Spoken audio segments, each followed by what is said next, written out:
పూర్వం black and white టీవీలు చూసే కాలంలో చాలా మందికి నలుపు తెలుపు కలలే వచ్చేవి. ఇప్పుడు కలర్ టీవీల యుగంలో రంగుల కలలు వస్తున్నాయి. మనమందరం కలలు కంటాం. కొన్ని కలలు వింతగా ఉంటే మరికొన్ని భయాన్ని, సంతోషాన్ని కలిగిస్తాయి. అసలు ఈ కలలు ఎందుకు వస్తాయి?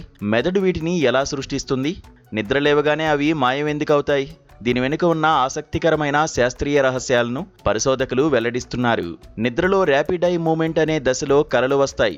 ఈ సమయంలో మన కనుగుడ్లు వేగంగా కదులుతుంటాయి. ఆశ్చర్యకరమైన విషయం ఏంటంటే ఈ దశలో మన మెదడు మనం మేల్కొని ఉన్నప్పటికంటే కొన్నిసార్లు ఎక్కువ చురుకుగా పనిచేస్తుంది. ముఖ్యంగా జ్ఞాపకాలకు కేంద్రమైన హిప్పోకాంపస్, భావోద్వేగాలను నియంత్రించే అమిగ్డాలా అతి చురుకుగా మారడం వల్ల మన కలలు భావోద్వేగాలతో నిండి ఉంటాయి.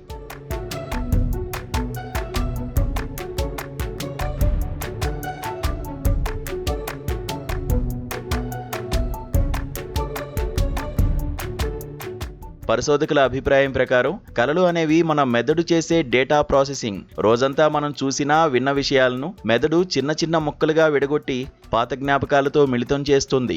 భయం, ఆందోళన లేదా ఉత్సాహాన్ని కలిగించే విషయాలను మెదడు నిద్రలో ప్రాసెస్ చేస్తుంది. అందుకే ఒత్తిడిలో ఉన్నప్పుడు పీడకలలు ఎక్కువగా వస్తుంటాయి. కలలనేవి కేవలం ఊహలు కావు. అవి మన మెదడు ఆరోగ్యాన్ని కాపాడే ఒక సహజ ప్రక్రియ. అవి మన భావోద్వేగాలను సరిచేసి మరుసటి రోజుకు మనల్ని సిద్ధం చేస్తాయి. కలలు కన్నా 5 నుండి 10 నిమిషాల వ్యవధిలోనే మనం వాటిని మర్చిపోతుంటాం.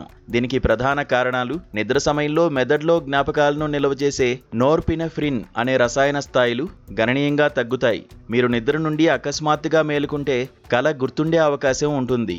కానీ మళ్లీ నిద్రలోకి జారుకుంటే అది శాశ్వతంగా మాయమవుతుంది. ఒక రాత్రిలో మనం సగటున 4 నుండి 6 కలలు కంటాం. కానీ అందులో 95% పైగా మర్చిపోతాం.